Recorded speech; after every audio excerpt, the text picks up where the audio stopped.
Hare Krishna,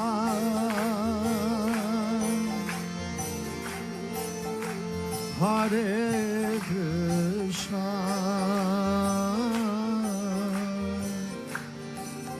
Krishna Krishna,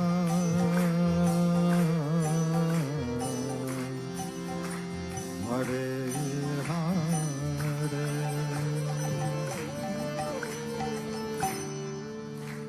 Hare Rama,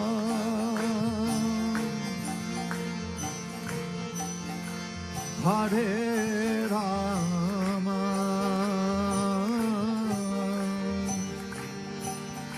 Rama Rama,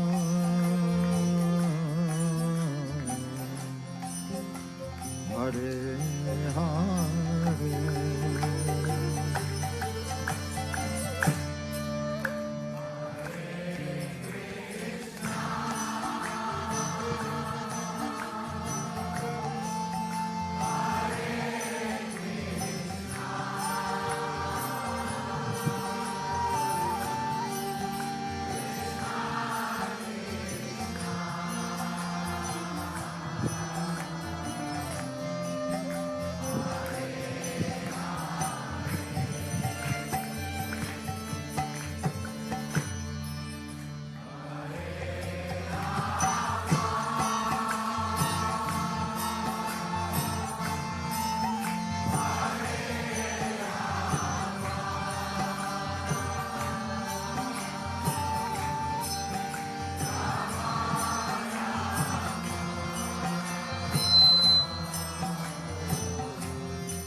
Hare Krishna,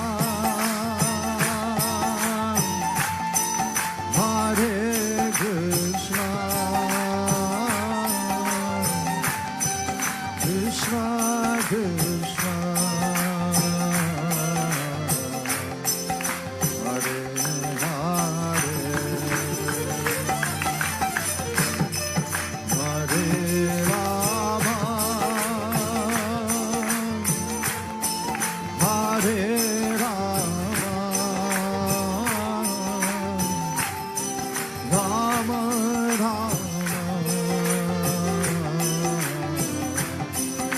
Hare Hare, Hare Krishna. बोलो बोलो बोलो बोलो साधु जोर से बोलो.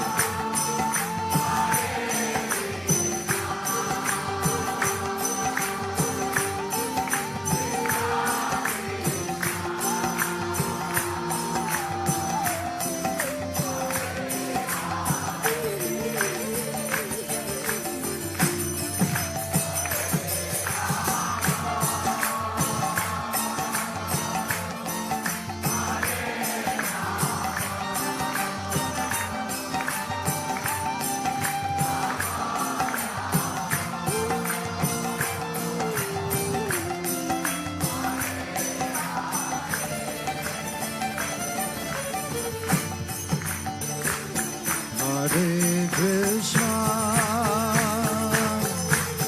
Hare Krishna,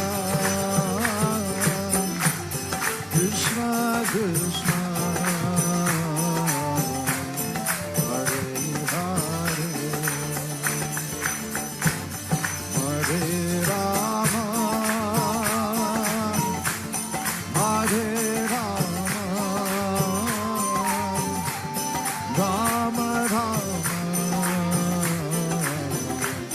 Hare Hare,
Hare Rama, Rama Rama, Hare Hare.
Everyone together, a little louder, please. Hare Krishna, Hare Krishna, Krishna Krishna, Hare Hare, Hare Rama, Hare Rama, Rama Rama. One more time, a little louder with your heart. Hare Krishna,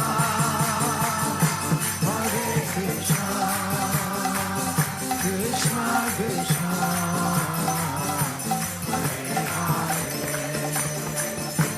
Hare Rama, Hare Rama,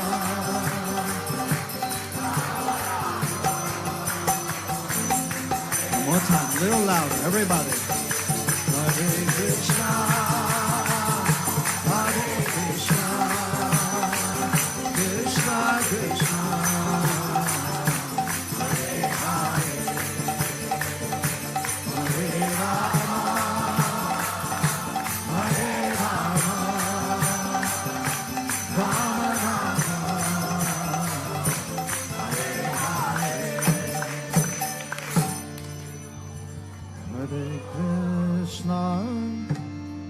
Hare Krishna, Krishna Krishna, Hare Hare, Hare Rama, Hare Rama,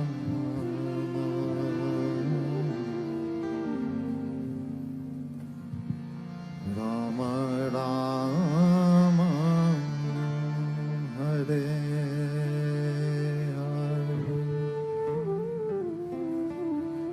नमो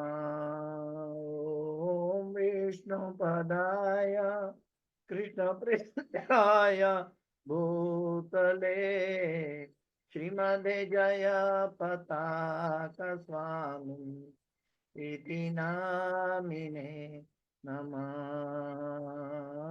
आचार्यपदाय निताय कृपा प्रदायिने गौरकथा दामदाय नगर ग्रामतारिणे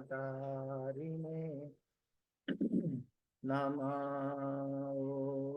विष्णुपदाय कृष्णप्रेष्ठाय भूतले श्रीमते भक्ति वेदांत स्वामिन् इति नामिने नमस्ते सरस्वती देवे गौरवाणी प्रचारिणे निर्विशेष शून्यवादी पाश्चात्य देशतारिणे जय श्री कृष्ण चैतन्य प्रभो नित्यानंदा श्री अद्वैत गदाधर शिवासादि गौर भक्त वृंद जय श्री कृष्ण चैतन्य प्रभु नित्यानंदा श्री अद्वैत गदाधर शिवासादि गौर भक्त वृंद जय श्री कृष्ण चैतन्य प्रभु नित्यानंदा श्री अद्वैत गदाधर शिवासादि गौर भक्त वृंद हरे कृष्णा कृष्णा कृष्णा हरे हरे हरे राम राम राम हरे हरे हरे कृष्णा कृष्णा कृष्णा हरे हरे हरे राम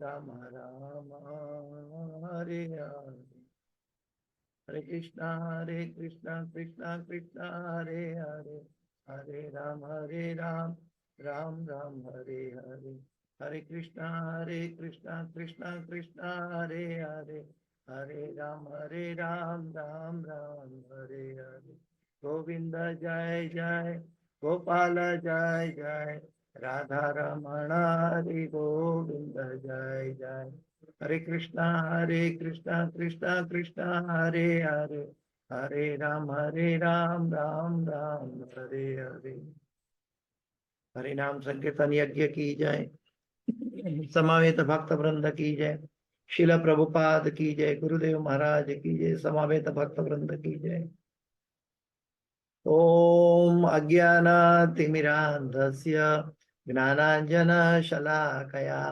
चक्षुरोन्मिलितं येन तस्मै श्रीगुरुवे नमः श्रीचैतन्यमनोभीष्टं स्थापितं येन भूतले स्वयं रूप गदा मह्यं ददाति स्वपदान्तिकं वन्देऽहं श्रीगुरु श्रीयुतापदकमलं श्रीगुरु वैष्णवांश्च श्रीरूपं साग्रजातं सहगणा रघुनाथान्वितं तं सजीवं साद्वैतं सावधूतं परिजना सहितं कृष्ण चैतन्यदेवं श्री राधा कृष्ण पादां सहगणा ललिता श्री विशाखान्वितांश्च।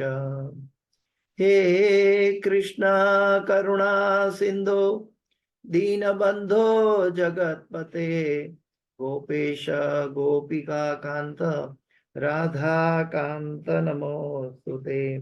तप्त कांचन गौरांगी राधे वृंदावनेश्वरी वृषभानुसुते देवी प्रणमामि हरिप्रिये। वाञ्छाकल्पतरुभ्यश्च कृपा सिन्धुभ्य एव च पतितानां पावनेभ्यो वैष्णवेभ्यो नमो नमः। श्री कृष्ण चैतन्य प्रभु नित्यानंद श्री अद्वैत गदाधर श्रीवासादि गौर भक्त वृंद।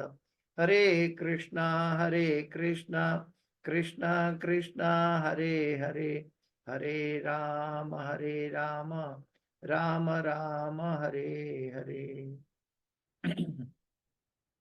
जयतां सुरतो पंगोर मम मंदमते गतिर मत्सर्वस्वपदाम्भोजो राधा मदन मोहन।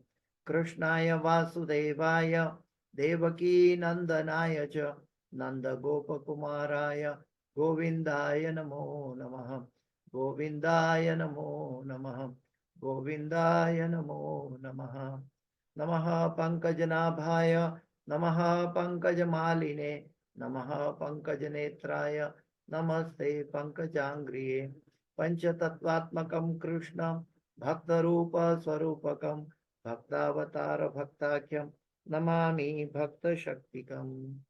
एकं शास्त्रं देवकी पुत्र गीतम् एको देवो देवकी पुत्र एव एको मंत्रोऽपि एकं तस्य नामानि यानि कर्मोऽपि एकं तस्य देवस्य सेवा। ओम नमो भगवते वासुदेवाय, ओम नमो भगवते वासुदेवाय, ओम नमो भगवते वासुदेवाय। नारायणं नमस्कृत्यं नरं चैव नरोत्तमं देवीं सरस्वतीं व्यासं ततो जयं मुदीरयेत्। नष्टप्रायेषु अभद्रेषु नित्यं भागवत सेवया भगवते उत्तम श्लोके भक्तिर्भवति नैष्टकी। तो आज राधा श्याम सुंदर कृष्ण बलराम गौर निताई की कृपा से, गुरु परंपरा की कृपा से, श्री कृष्ण चैतन्य महाप्रभु की कृपा से और शिल प्रभुपाद जी की कृपा से और गुरुवर्य की कृपा से आज गीता जयंती के अति आनंदमय उत्सव पर आप सब भक्तों का स्वागत है। आप सब भक्तों की करुणा है कि गीता जयंती के अवसर पर हम लोग भगवान की अनुकंपा से गीता के बारे में कुछ बोलेंगे। तो ये सब हमारी कोई लायकात नहीं है, ये सब गुरु परंपरा और भगवान की अनुकंपा है। इस भगवत गीता के अंदर हमें ध्यान रखना है कि इसकी क्या महत्ता है, इसकी क्या महिमा है।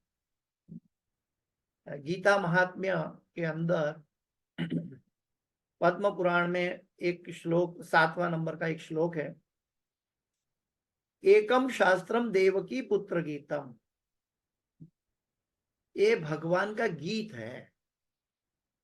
अभी आप सबको प्रश्न होगा कि प्रभु जी रण मैदान में, युद्ध मैदान में, महाभारत के कुरुक्षेत्र के युद्ध मैदान में ये गीत क्या है? ये तो अर्जुन और भगवान के बीच में हुआ संवाद है और इसके अंदर तो अर्जुन के दुख को भगवान दूर कर रहे हैं। तो इसके अंदर गीत क्या है? वास्तव में ये भगवत गीता ये एक प्रेम पत्र है। प्रेम पत्र हमारे आचार्यगण बताते हैं, गुरुवर्य बताते हैं, शिक्षा गुरु दीक्षा गुरु बताते हैं, ये एक प्रेम पत्र है। प्रेम पत्र इसको, अरे प्रभु जी आप रण मैदान में अर्जुन को युद्ध करने के लिए कह रहे हैं और उसके संशय, जो भौतिक संसार के संशय, उसको दूर करने की बात चल रही है, और आप उसको प्रेम का पत्र कैसे कह सकते हैं? लेकिन वास्तव में ये एक प्रेम पत्र है। प्रेम पत्र में क्या होता है? एक प्रेमी अपनी प्रेमिका से, या तो एक प्रेमिका अपने प्रेमी से अपना हृदय का भाव व्यक्त करता है और संदेश भेजता है, और जो प्रेमिका या प्रेमी उसको पाता है तो बड़े ध्यान से एक एक वाक्य, एक एक शब्द पर उसका चिंतन करता है। गोलोक वृंदावन से भगवान हम सब पतित जीवों को उद्धार करने के लिए, क्योंकि हम उनके अंश हैं, भगवान गोलोक वृंदावन से यहाँ पधारे हैं, और अर्जुन को एक नाट्य धरा की तरह, अर्जुन को एक नाटक की तरह, या धृतराष्ट्र को एक नाटक का पात्र की तरह एक भगवत गीता का सवाल और जवाब, प्रश्न और उत्तर का आदान प्रदान हो रहा है। और ये भगवान जीवों को बांटने के लिए आए हैं। भगवान गोलोक वृंदावन में रह सकते थे, लेकिन यहाँ पे इस धराधाम में जीवों को बांटने के लिए आए। और ये प्रेम पत्र ऐसा है जिसकी कोई तुलना इतिहास में नहीं की जा सकती, क्योंकि सांसारिक प्रेम पत्र तो जो है एक दूसरे का बारे में लिखते हैं, मिलते हैं, समझते हैं, उसके भाव समझते हैं, और फिर शादी होती है तो सब प्रेम पत्र भूल जाते हैं। ये शाश्वत नहीं रहते। लेकिन ये भगवान का जो प्रेम पत्र है, ये अनादिकाल से 5000 साल से शाश्वत है। और उसके पूर्व भी भगवान ने सूर्य को और मनु को, इक्ष्वाकु को ये बताया था, तब से ये प्रेम पत्र शाश्वत है, तो अनादिकाल से। तो प्रेम पत्र में दूसरी बात क्या है कि प्रेमी उसको पढ़ता है, और न सिर्फ पढ़ता है, ध्यान से पढ़ता है, और न सिर्फ ध्यान से पढ़ता है बल्कि उसका चिंतन करता है।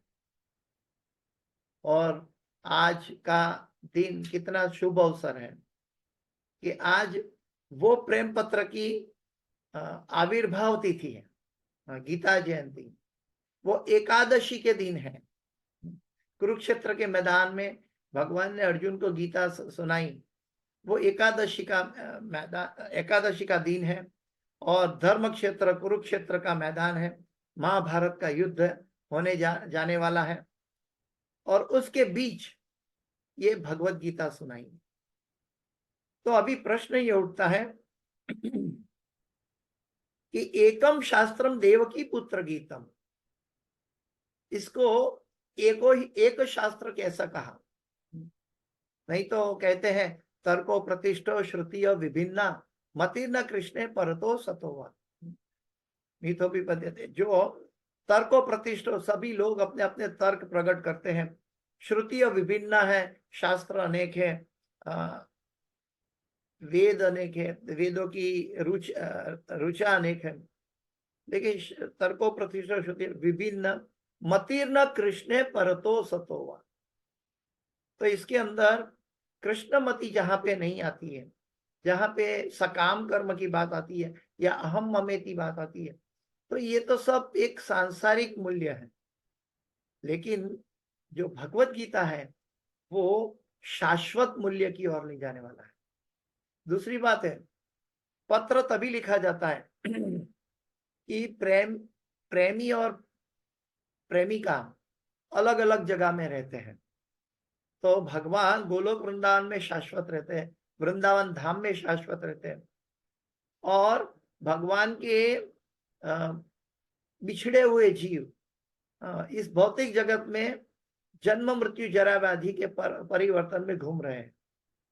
इन जीवों पर करुणा करने के लिए भगवान ये परिवर्तन वाला प्रेम पत्र नहीं, ये परिवर्तन वाला नॉलेज नहीं, बल्कि शाश्वत नॉलेज लेकर आए हैं।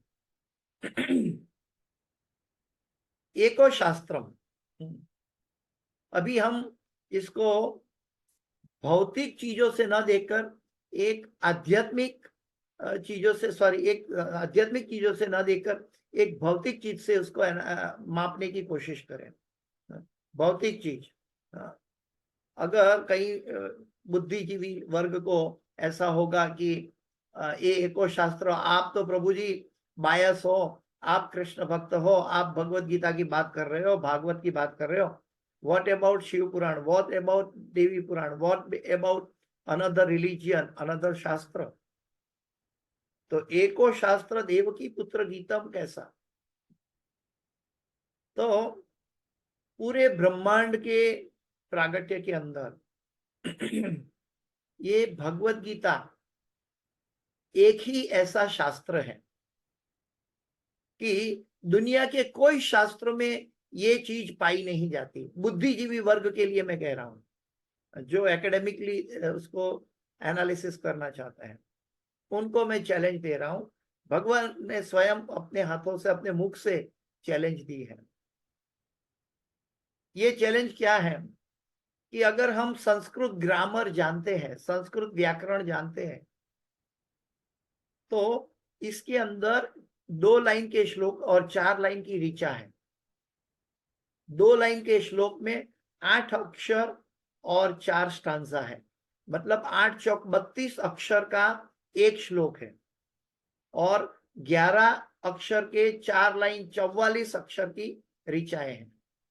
ये पूरा भगवत गीता श्लोक और ऋचा का समन्वय है, और इसके अंदर 700 श्लोक है, और सभी श्लोक में नंबर ऑफ लेटर्स, हर एक श्लोक का पूरा शब्द का अक्षर कांस्टेंट है, यानी कि 32 अक्षर का श्लोक है और 44 अक्षर का ऋचा है।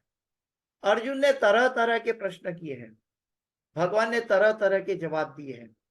समय विषय सूची बदली हुई दिखाई देती है सभी भगवत गीता के अंदर। कर्म योग, ज्ञान योग, ध्यान योग, भक्ति योग, सांख्य योग, कई योग की बातें, कई विषयों के ऊपर चर्चा है, लेकिन नंबर ऑफ लेटर्स कांस्टेंट है। एक कवि भी कविता बनाता है तो उसका ट्यून एक सेम रख सकता है, लेकिन नंबर ऑफ लेटर्स कांस्टेंट रहे, ऐसा दुनिया में कोई शास्त्र नहीं है।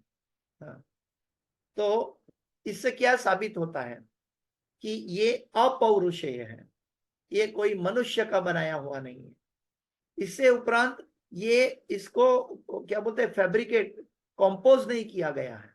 इसको जैसे अर्जुन ने प्रश्न पूछा वैसे भगवान ने जवाब दिया, वो भी रणभूमि में, युद्ध क्षेत्र में। यानी कि एक बंद रूम में बैठ के पूरा क्वेश्चन आंसर का कंपोज करके नहीं बताया। ये पूरा जो भगवत गीता है, ये कुरुक्षेत्र के युद्ध मैदान में है। कुरुक्षेत्र के युद्ध मैदान में भगवान ने बताया, यानी कि ये कंपोज करना, नंबर ऑफ लेटर्स कांस्टेंट रखना, ये नामुमकिन है कोई भी मनुष्य के लिए। हम अपने मुख से 2 वाक्य बोलते हैं, तो 2 वाक्य बोलते हैं तो इसके नंबर ऑफ लेटर, अक्षर टोटल करेंगे तो अलग अलग मिलेंगे। उसके अक्षर एक कांस्टेंट नहीं रहेगा। लेकिन भगवत गीता ऐसा साहित्य है, ऐसा ग्रंथ है कि जो भगवान की वाणी है, ऐसा प्रेम पत्र है, ऐसा शाश्वत दिव्य है कि इसके अंदर जन्म से लेकर मृत्यु तक की सभी समस्याओं का जवाब भी है, जीवन लक्ष्य भी हासिल कराता है, और जीवन लक्ष्य को पाने के लिए मदद करते हैं। दूसरी एक बात है, 84 लाख योनियों में भटका हुआ जीव जब मनुष्य योनि धारण करता है, तो ये भगवत गीता जो है, अगर मनुष्य भगवत गीता के संसर्ग में आकर उसका अभ्यास ही नहीं बनता है, उसका अभ्यास नहीं करता है, तो वो लक्ष्य तक नहीं पहुंच सकता है, चाहे दुनिया का कोई भी मनुष्य क्यों ना हो।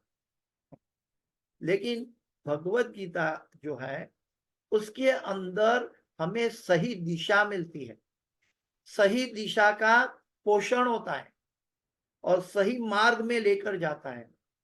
अर्जुन को माध्यम बनाकर भगवान हमारे सामने प्रकट कर रहे हैं कि जो अर्जुन का संशय था और अर्जुन अपने संशय को निकाल नहीं पा रहा था। हाँ, तो अर्जुन भगवान के समय नतमस्तक होकर समर्पित हो रहा था। शिष्यस्ते हम शादीमाम त्वाम प्रपन्नम। लेकिन भगवत गीता सुनने के बाद क्या किया? हाँ, अर्जुन ने नष्ट मोह स्मृति लब्धा करिष्ये वचनम तव। हम भगवान के वचन को पालने के लिए तैयार हो गया। तो ये भगवत गीता क्या है? एक शब्द में देखे तो हमारी इच्छा को भगवान की इच्छा में मिलाना, हमारी इच्छा को भगवान की इच्छा में समर्पित करना, ये इसका रिजल्ट अर्जुन को प्राप्त हुआ। जो दुनिया की समस्या अपने सर पर लेकर बैठा था, बल्कि एकेडमिकली देखे तो वो धर्म की बात भी कर रहा था कि भाई अपने ससुर को कैसे मारो, पिता माँ को कैसे मारो, गुरु को कैसे मारो।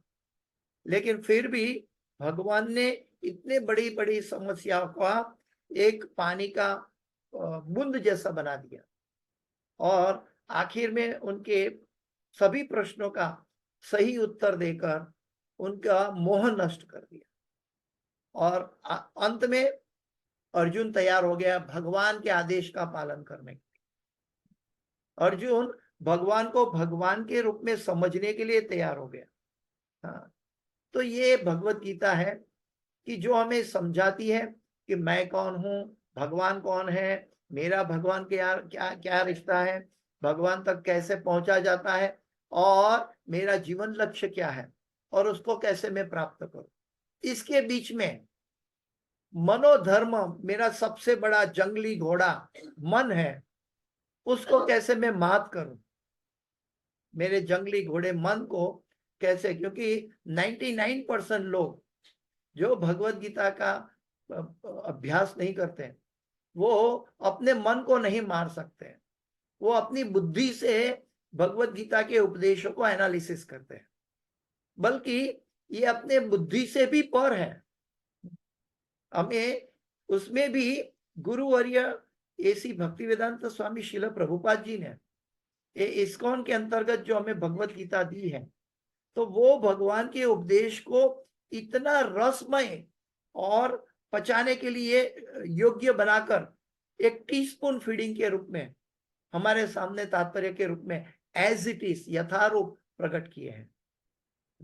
और इसका प्रमाण क्या है कि 5000 साल में आज पूरी दुनिया के लोग प्रभुपाद जी की समझाई हुई जो भगवान ने कही थी अर्जुन को, उसको भी हमारे जैसे मंद बुद्धि जैसे लोगों को समझाकर पूरी दुनिया को भगवान की शरण में लेकर आए हैं, गीता की शरण में लेकर आए हैं। तो ये भगवत गीता के अंदर क्या और क्या जानेंगे, मैं कुछ बताना चाहूंगा भगवत गीता का। ये तो एक भगवान का गाया हुआ गीत है। गीत तभी गाया जाता है जब हमारे हृदय का स्पंदन होता है। एक प्रेमी अपनी प्रेमिका के लिए या प्रेमिका अपने प्रेमी के लिए अपने मन में गीत जब भी गुनगुनाता है जब वो अपने प्रेमी को या प्रेमिका को याद करता है। अभी भगवान सभी जीवों को याद कर रहे हैं। ममे वांछो जीव लोके जीव भूत सनातन, हम भगवान के संतान हैं और भगवान हमें याद पुकार रहे हैं। और इसीलिए इसको गीत भी कहा जाता है, जिसके अंदर कोई भी भगवान इतना कोई भी प्रश्न से विचलित नहीं हो रहा है। अर्जुन का कितना भी संशय है, भगवान विचलित नहीं हो रहा है। तो ये भगवान का गीत है। जैसे जैसे अर्जुन का प्रश्न शिष्य बनने के बाद गहरा होता गया, वैसे वैसे भगवत गीता के अंदर गहरा उपदेश शुरू हो गया। तो सबसे पहले ये बात होनी चाहिए कि हम भगवान के उपदेशों को, कभी कभी गहरे उपदेशों को तो हम सोचेंगे अरे ये तो नामुमकिन है। जैसे कि जो कोई लहसुन प्याज खाता है, चाय पीता है, हाँ, दिन में 50 बार चाय पीता है, ऐसे लोग भी हैं। तो उसको अगर बोल दे कि तुम चाय छोड़ दो, लहसुन प्याज छोड़ दो, तो वो कभी नहीं छोड़ पाएगा।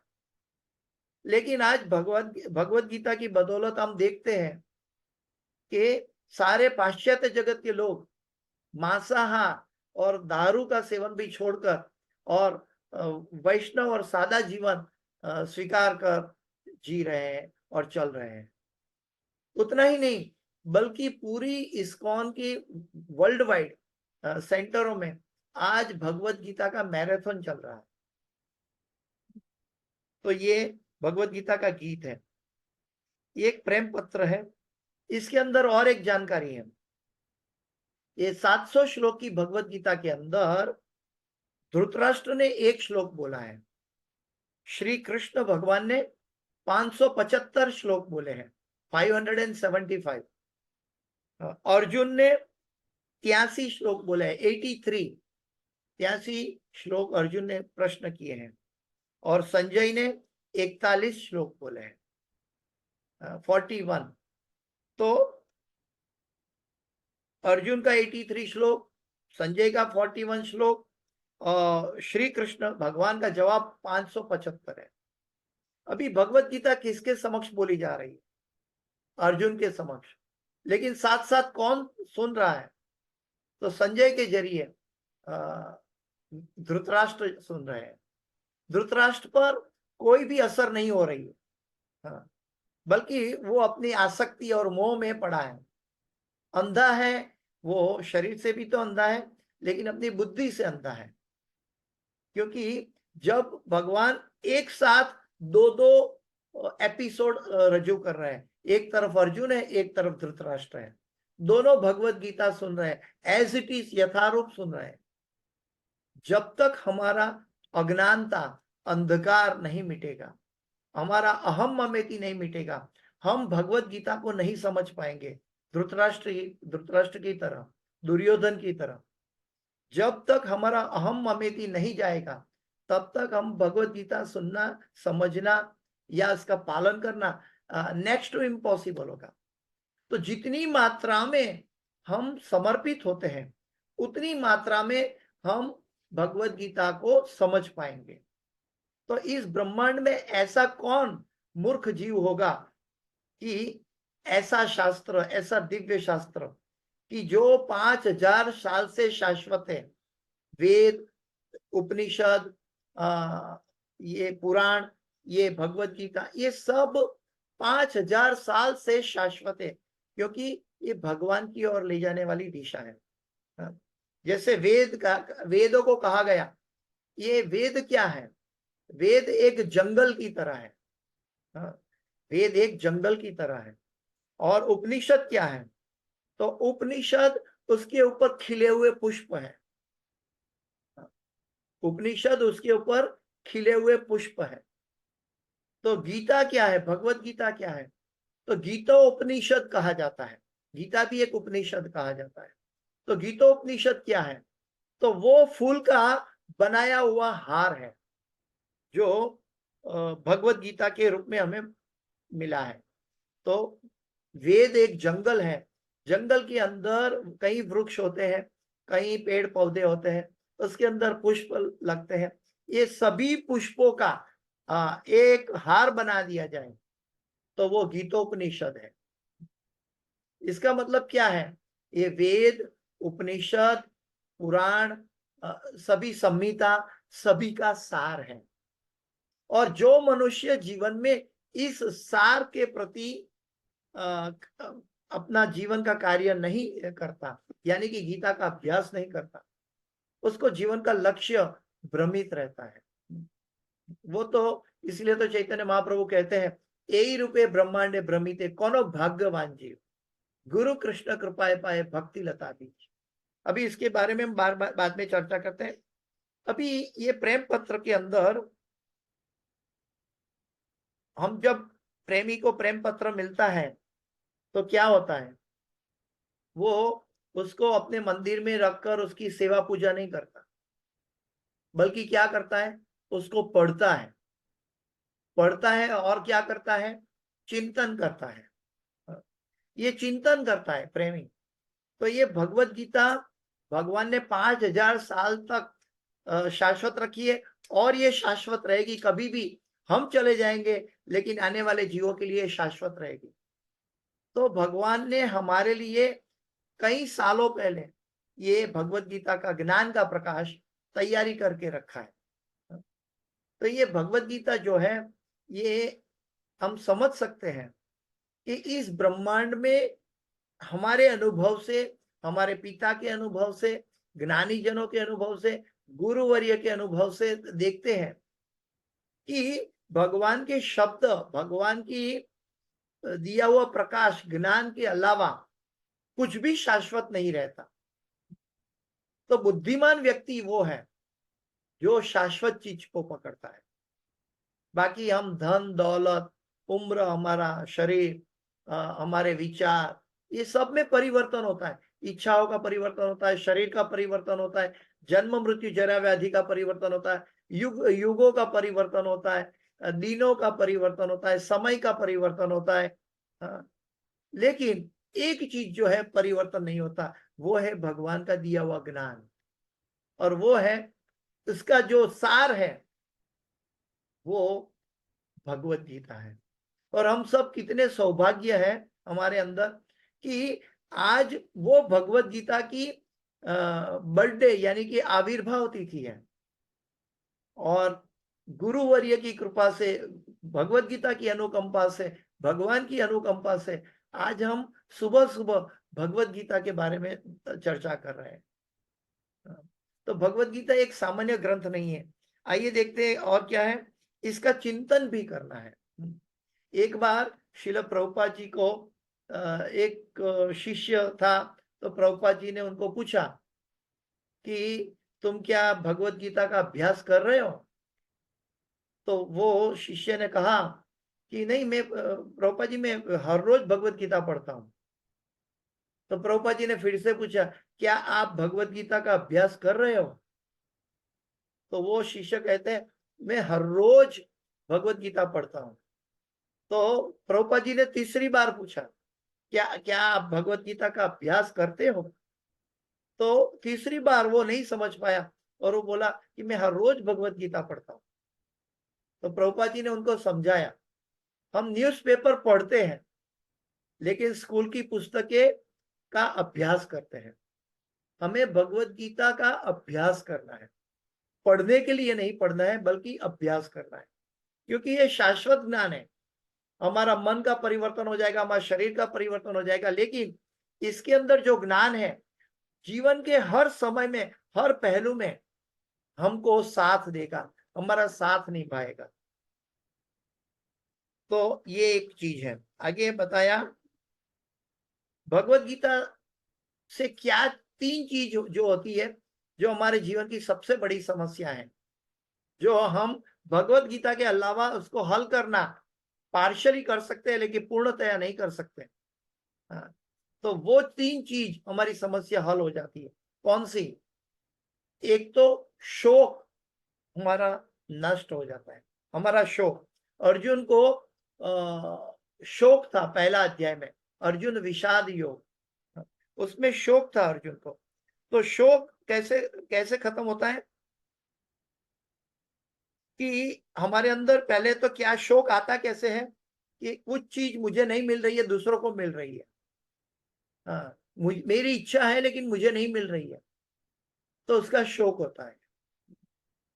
तो ये शोक कैसे हटेगा? मेरी इच्छा के ऊपर भगवान की इच्छा चल रही है, इसकी जानकारी मुझे मिलेगी। मेरी इच्छा के ऊपर भगवान की इच्छा चलती है और भगवान की इच्छा मेरे अल्टीमेट कल्याण के लिए होती है, मेरे लाभ के लिए होती है।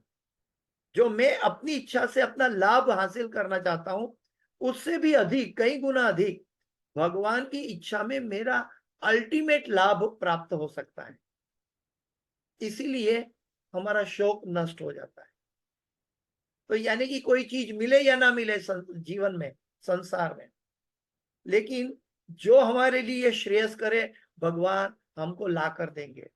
अर्जुन को युद्ध नहीं करना था लेकिन भगवान ने युद्ध करवाया।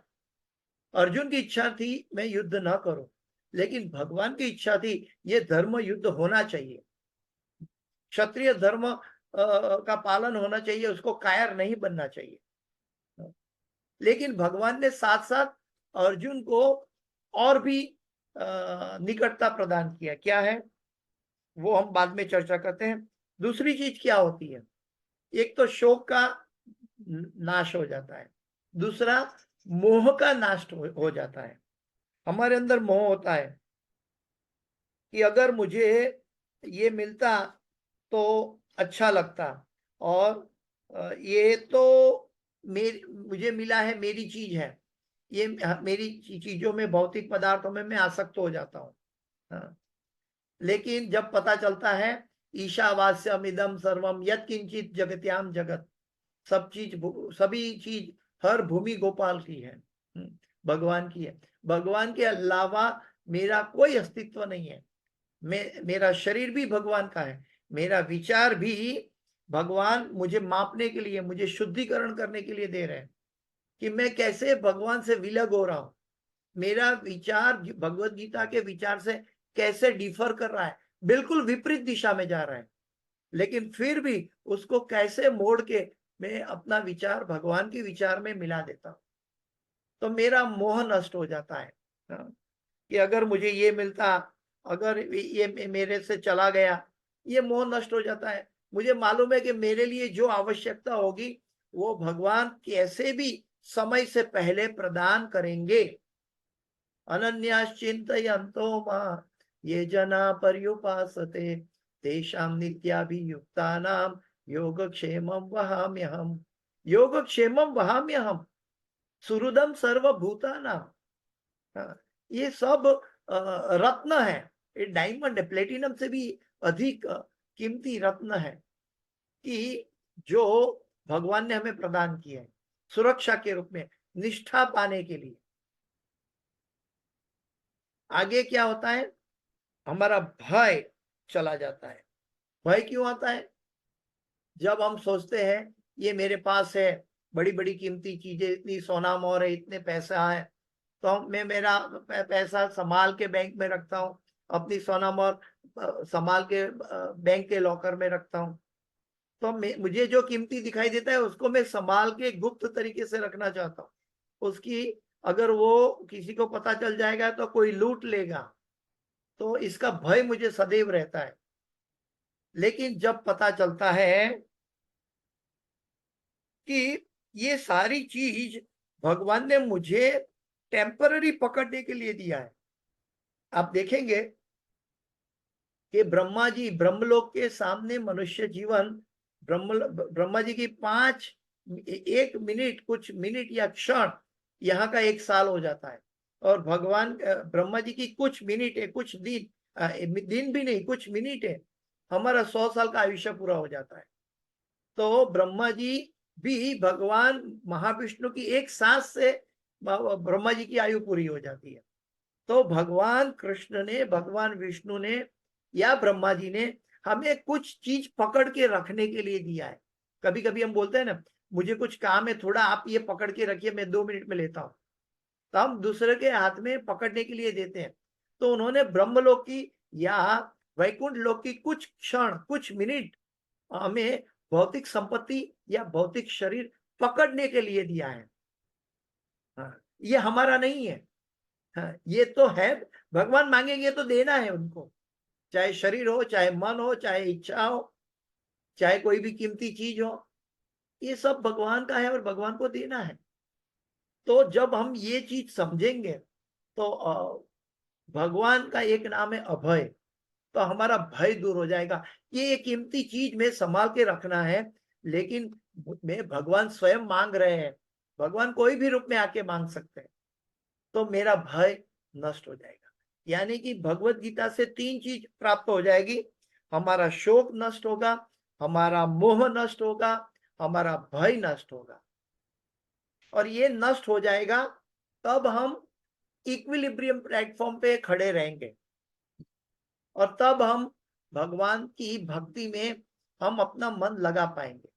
जब हमारे मन में शोक है तो हम भक्ति नहीं कर सकते, जब हमारे अंदर भौतिक आसक्ति है तो हम भक्ति नहीं कर सकते, जब हमारे अंदर भय है तो हम भक्ति नहीं कर सकते, मन उद्वेग में रहेगा, मन विचलित रहेगा। अभी यहाँ पे और एक चीज बताए देखें कि भगवत गीता के अंदर सांख्य योग है, कर्म योग है, कर्म संन्यास योग है, ज्ञान योग है, ध्यान योग है, और राज विद्या राज गुह्य योग है, और इसके बाद में गुह्य योग के बाद में भक्ति योग है। ये सभी योग भगवान ने इसीलिए दिया है कि हम हर एक चीज का कंपैरिजन कर सकते हैं।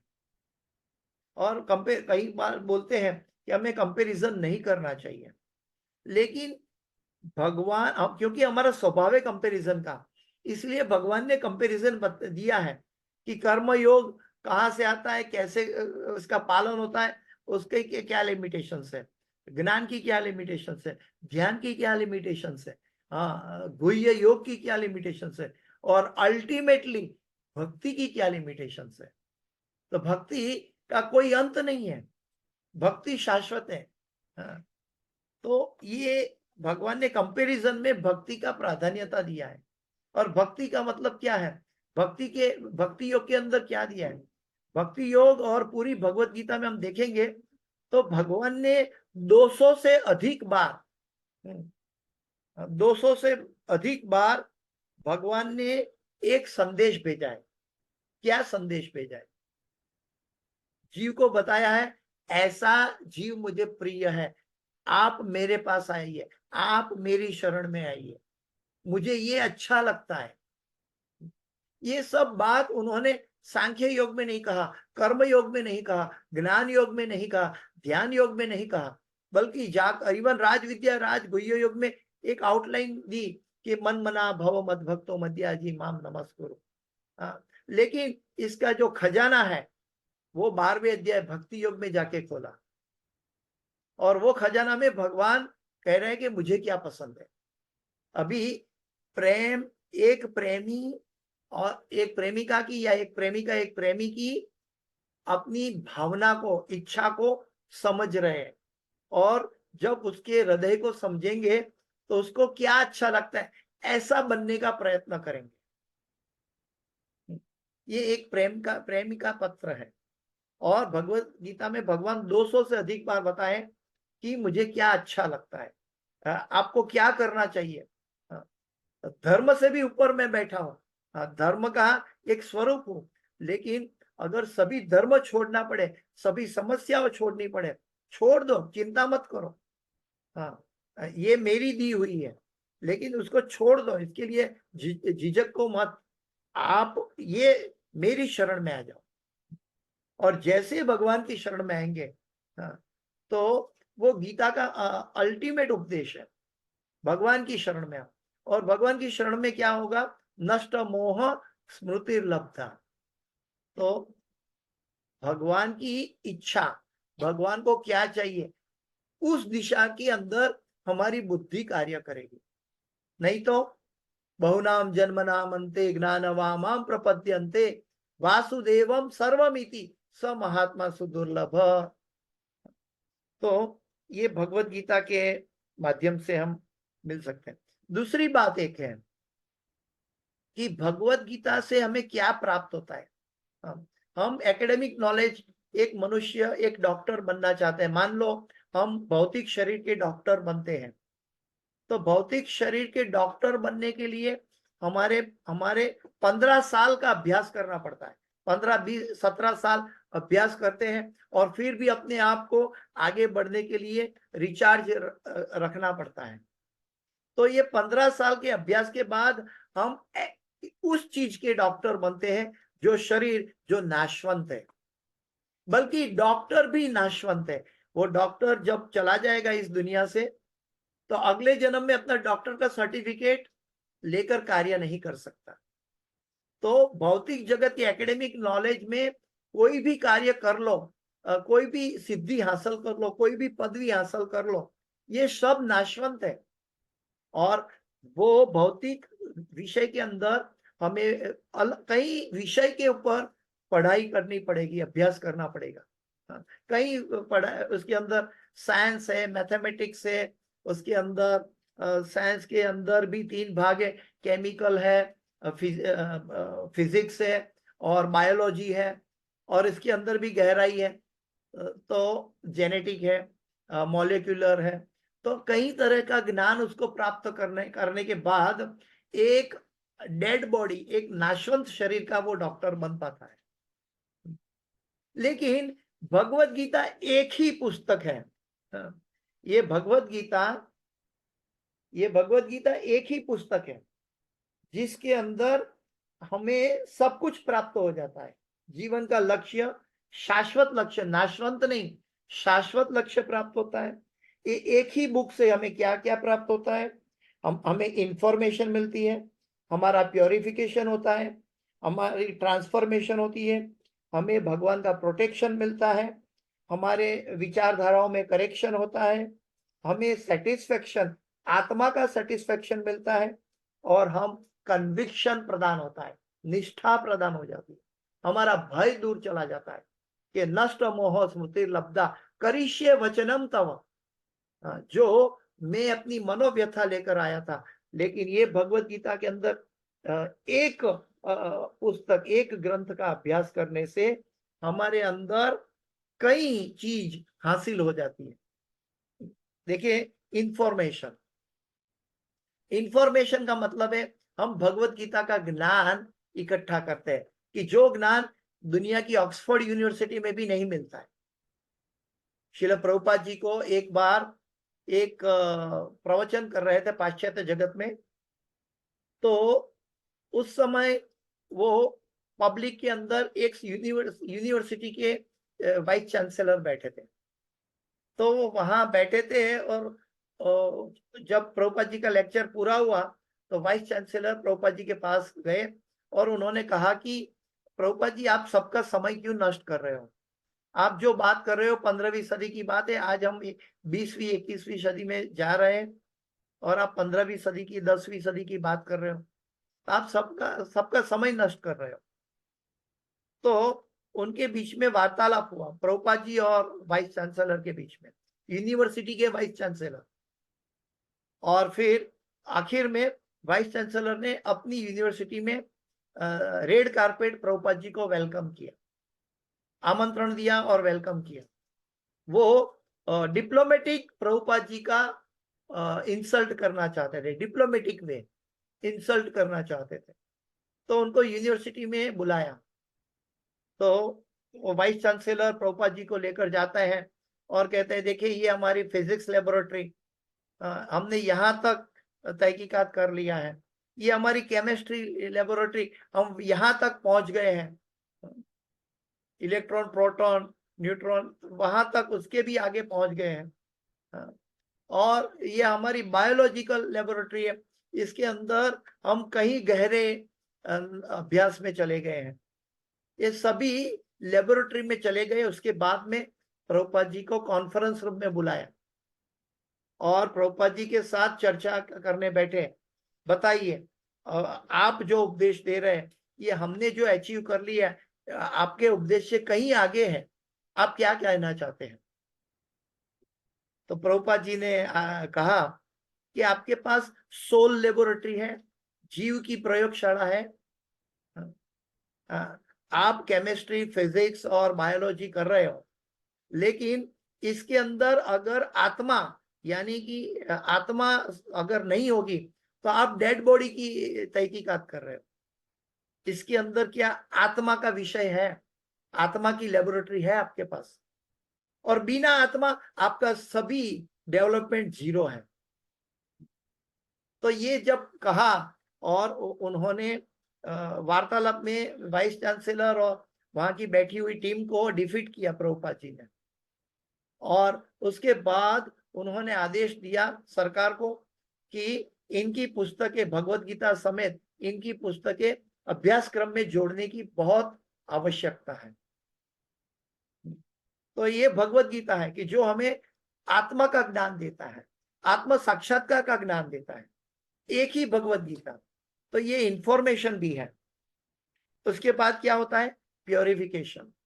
वो वाइस चांसलर का भी प्योरिफिकेशन। प्रभुपाद जी कई बार, कई लोग कहते हैं कि कई लोग गीता डिस्ट्रीब्यूशन में जाते हैं, बोलते हैं हमारे पास गीता है, तो वो गीता लेना नहीं चाहते। तो प्रभुपाद जी समझाते कि उनको हाथ में एक गीता दे पकड़ाओ और बोलो एक पेज खोलो। अरे गीता का एक वाक्य, एक श्लोक, एक शब्द, एक अक्षर आप पढ़ो। इसके अंदर खोलने के बाद जो भगवान का चित्र है, वो चित्र का दर्शन करो। बस वो जीव के अकाउंट में भक्ति का बीज ऑटोमेटिक पहुंच जाएगा। क्यों? क्योंकि ये भगवत गीता शाश्वत है, ये मरने वाली नहीं है। वो नहीं अपनाएगा, नहीं लेगा, उसका स्पर्श मात्र से उसका प्योरिफिकेशन होता है। गीता का स्पर्श मात्र से, गीता के बारे में चर्चा करने से, गीता को पढ़ने से, गीता का अभ्यास करने से, गीता को बताने से, गीता को बांटने से, गीता का ग्लोरिफिकेशन करने से, हम सब का गीता के बारे में सुनने से हम सब का प्योरिफिकेशन होता है। दुनिया में ऐसा कौन सा शास्त्र है जो पढ़ के हम प्योरीफाई होता है? नहीं, कहीं भी नहीं मिलेगा। हम शरीर को प्योरीफाई कर सकते हैं, आत्मा का प्योरिफिकेशन मतलब आत्मा तो शुद्ध है, लेकिन उसको ऊपर की वासना को नष्ट नहीं कर सकते। तो ये इंफॉर्मेशन है, ये प्योरिफिकेशन है। प्योरिफिकेशन के बाद क्या होता है? ट्रांसफॉर्मेशन। जो चीज हम जड़ता से पकड़ के रखे हैं मनोधर्म में, ये हमारा जंगली मन रूपी घोड़ा जीत कर रहा है कि मैं ये चीज नहीं छोड़ूंगा, उस चीज को वो अपने आप हृदय से छोड़ देता है। क्यों? क्योंकि उसको ज्ञान का प्रकाश हो गया। कई लोग बोलेंगे अर्जुन के सामने तो भगवान थे, हमारे सामने भी भगवान है। भगवान ने अपना रिप्रेजेंटेटिव के रूप में गुरु को भेजा है। भगवान ने अपना रिप्रेजेंटेटिव के रूप में गुरु को भेजा है। और गुरु के आज प्रभुपाद जी के तात्पर्य की लाइन, हमारे गुरुवर्य के 7 प्रश्नों का आदान प्रदान, तद विद्धि प्रणिपातेन परिप्रश्नेन सेवया उपदेक्षन्ति तद्ज्ञानम ज्ञानिनास तत्वदर्शिनः। वो ज्ञान, जो ज्ञान से जिन्होंने तत्व का दर्शन किया है, वो ज्ञान हमें प्राप्त होता है, वो दिशा में प्राप्त होती है। आजकल तो जीपीएस से ड्राइवर जीपीएस लगाकर गाड़ी चलाता है, लेकिन कभी कभी उसमें भी भटक जाता है। तो गाड़ी चलाने के लिए हमें जब जहां कोई नई जगह में जाना है तो वहां के लोगों को पूछना पड़ता है कि प्रभु ये जगह कहाँ है।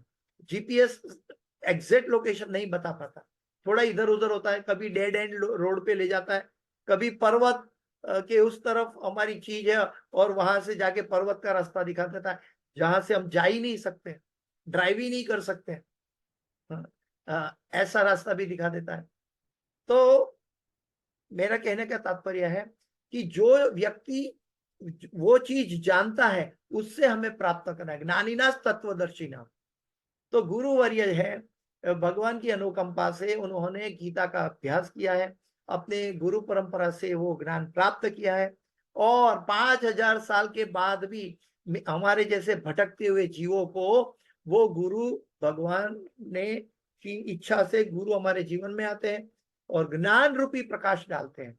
ओम अज्ञान तिमिरांधस्य, मैं अज्ञान रूपी अंधकार में जन्मा था, ज्ञानांजन शलाकया चक्षुरुन्मिलितम येन।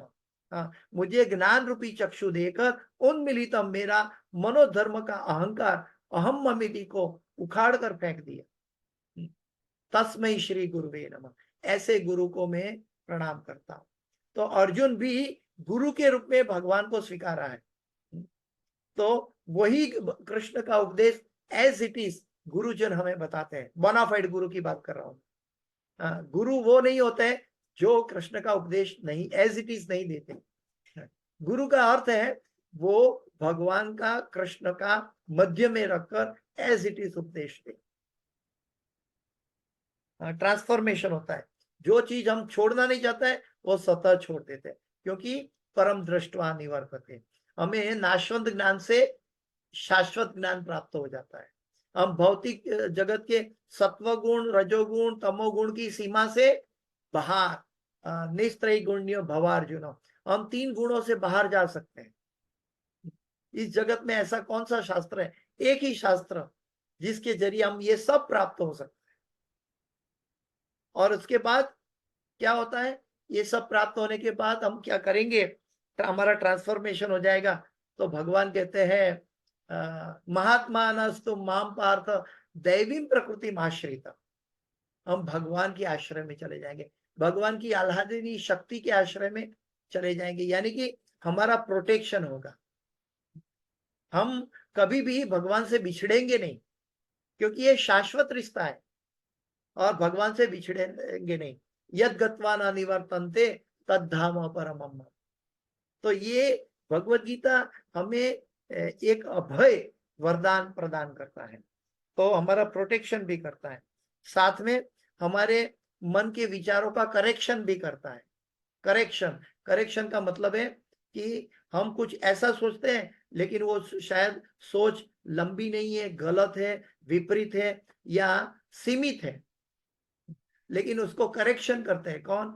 भगवत गीता का उपदेश। इसके साथ क्या होता है?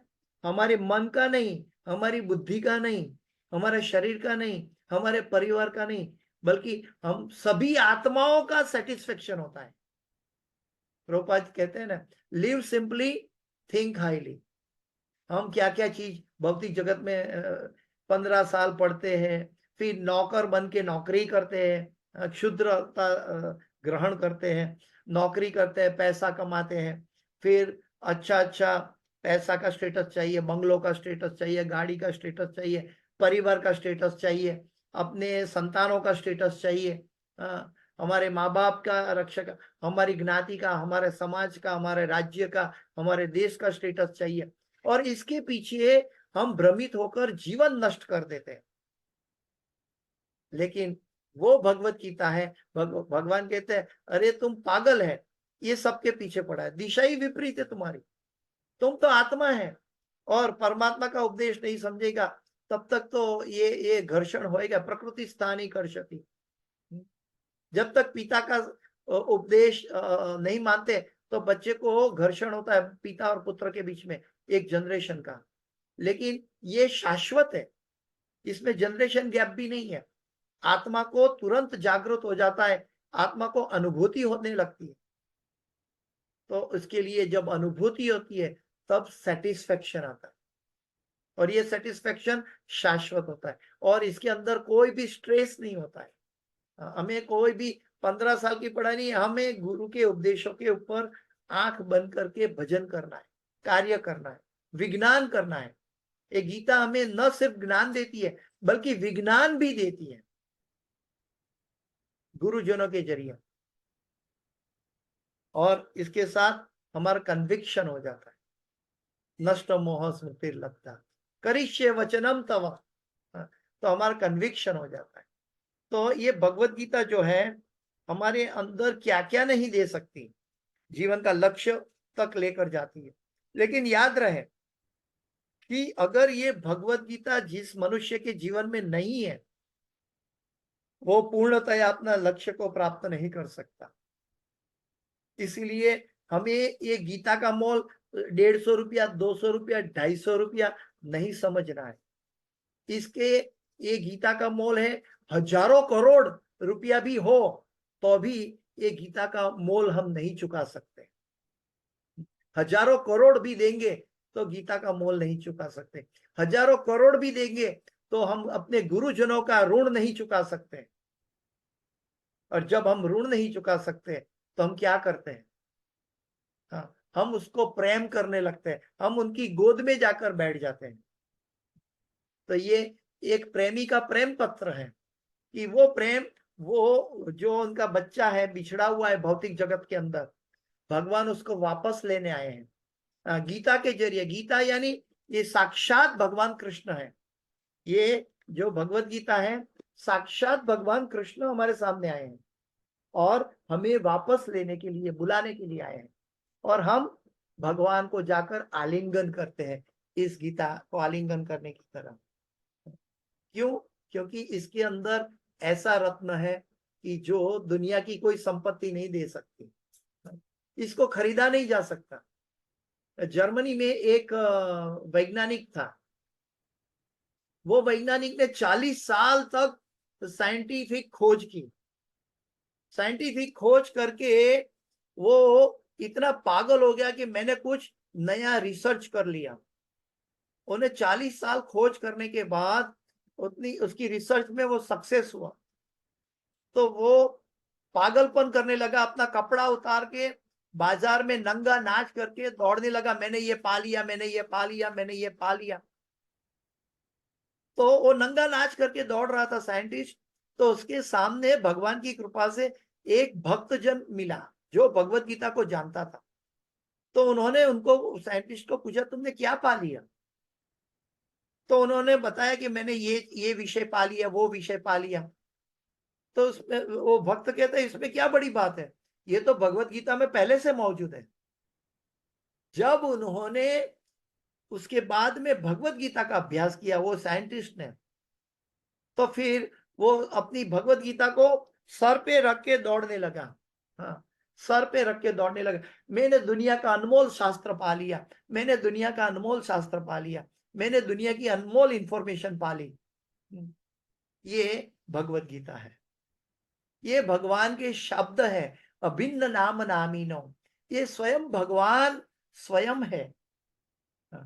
तो हम कैसे कह सकते हैं कि अर्जुन को कृष्ण मिले थे? अरे हमें भी कृष्ण मिले, हमारी जीवन की कोई भी समस्या का जवाब इसके अंदर है।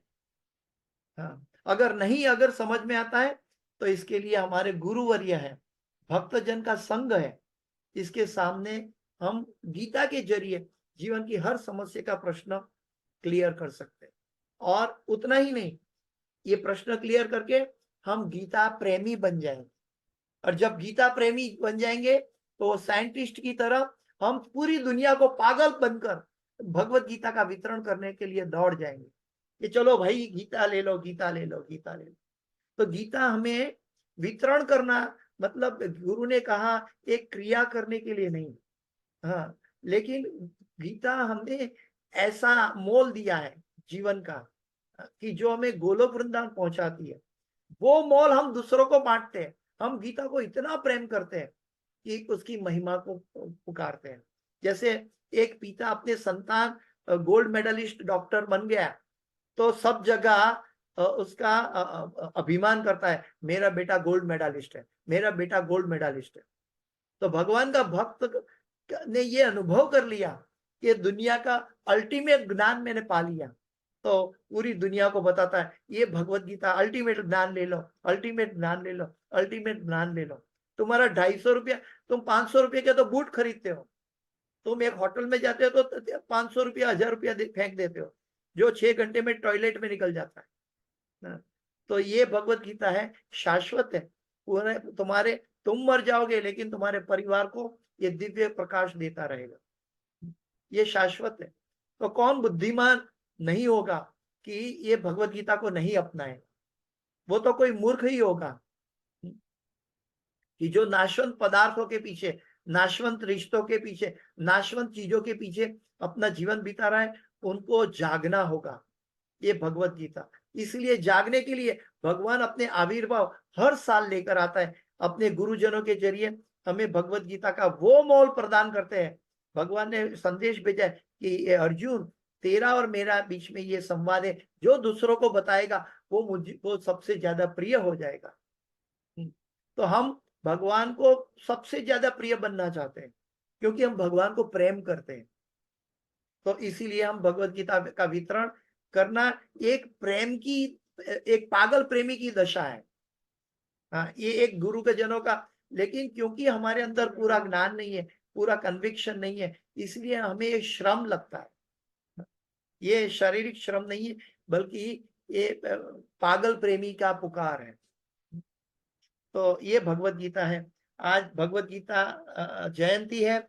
इस शुभ अवसर पर आप सभी भक्तजनों की कृपा से और गुरुजनों के और गुरु भाइयों, गुरु बहनों की कृपा से हम गुरु की भगवत गीता की महिमा को कुछ आदान प्रदान कर पाए। इस भगवत गीता, हम आपको ये एक एडवाइस देते हैं कि आज 8 बजे से लेकर जो 12 बजे तक और हर जगह में अपनी अपनी जगह में भगवत गीता का रिसाइटेशन होगा। आप पूरी भगवत गीता जरूर पढ़िए, अगर पूरी ना पढ़ पाए तो कुछ अध्याय तो जरूर पढ़े, उसके ऊपर मनन करें, चिंतन करें, भक्तों का संग करें, पुस्तक वितरण करें। भगवत गीता का वितरण करें। जारे देखो तारे कहो कृष्ण उपदेश, प्रति घरे घरे जइयो मांगो भिक्षा करो कृष्ण शिक्षा। तो ये भगवत गीता है। तो हम अपने गुरु के on behalf of our Guru Maharaj भी हम भगवत गीता का वितरण कर सकते हैं कि जो हम तो गीता शाश्वत है अपने आप में, हमें शाश्वत ज्ञान दिया है, और जिसने दिया है उसके बिहाफ में हम गीता को प्रदान कर रहे हैं। तो भगवान के हृदय में कितना प्रेम उत्पन्न होगा हमारे लिए। तो ये गीता को हम समझे। ये गीता कोई सामान्य पुस्तक नहीं है, ये पेपर और इंक का प्रिंटिंग सेंटेंसेस नहीं है। ये प्रभुपाद जी के तात्पर्य हमारे लिए गीता को हमारी बुद्धि तक लाकर हमें टीस्पून फीडिंग कर रहे हैं। तो मैं अपनी वाणी को यहाँ विराम दे रहा हूँ क्योंकि समय पूरा होने जा रहा है। इस क्लास की कोई भी सुकृति है मेरे गुरु महाराज हिज होलीनेस जय पताका स्वामी आचार्यपाद गुरु महाराज की है, और इस क्लास के अंदर कोई भी गलती क्षति त्रुटि है मेरी अपनी है, कृपया मुझे क्षमा करें। वांछा कल्पतरुभ्यश्च कृपा सिंधुभ्येव च पतितानां पावनेभ्यो वैष्णवेभ्यो नमो नमः। अनंत कोटि वैष्णव वृंद की जय। शील प्रभुपाद की जय। श्रीमद् भगवद गीता आविर्भाव तिथि महामहोत्सव की जय। हरे कृष्ण। किसी का कोई प्रश्न है?